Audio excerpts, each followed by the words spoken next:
Assalamualaikum warahmatullahi wabarakatuh. Halo semuanya, perkenalkan saya Sausan Salsabila Husna, mahasiswa PPG Prajabatan Gelombang 1 tahun 2022. Pada kesempatan kali ini, saya akan menampilkan pameran perayaan akhir perkuliahan pelaksanaan PPL 1 di SMA Islam Sultan Agung 1 Semarang.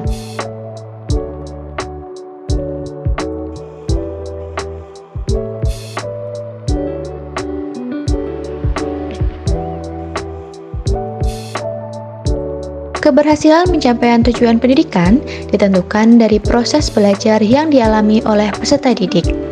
Berdasarkan hasil observasi, motivasi belajar peserta didik masih cenderung rendah.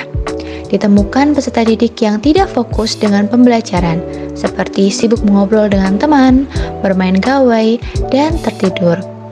Gaya belajar yang paling baik diterapkan adalah gaya belajar secara visual. Analisis permasalahan dapat dikaitkan dengan teori yang sudah dipelajari. Teori yang pertama yaitu teori konstruktivisme. Teori konstruktivisme menekankan pada aktivitas belajar yang ditentukan oleh diri sendiri dan berorientasi pada penemuan sendiri. Kemudian yang kedua yaitu teori perkembangan Erikson.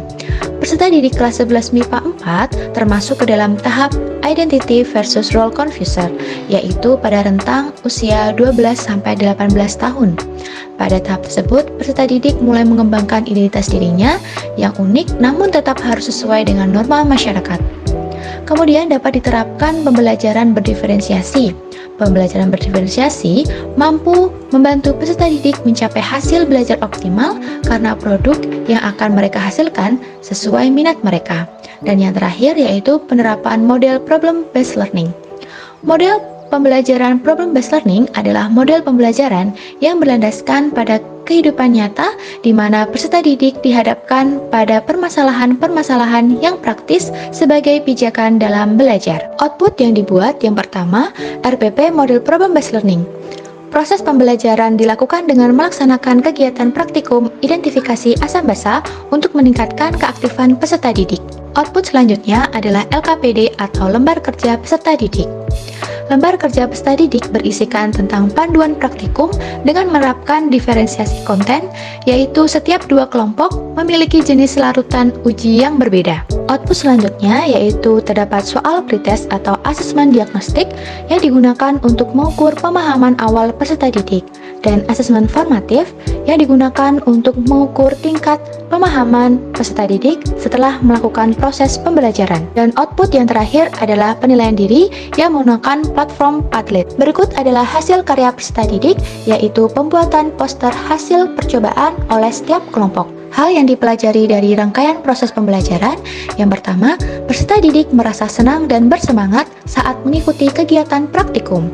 Peserta didik menjadi lebih mudah memahami materi karena bahan yang digunakan adalah bahan yang mudah ditemukan di sekitar peserta didik, sehingga mereka memiliki pemahaman yang bermakna. Menerapkan model problem-based learning dapat meningkatkan motivasi belajar peserta didik. Tips bagi masyarakat jika berhadapan dengan peserta didik yang memiliki karakteristik tersebut, terkhusus bagi para guru.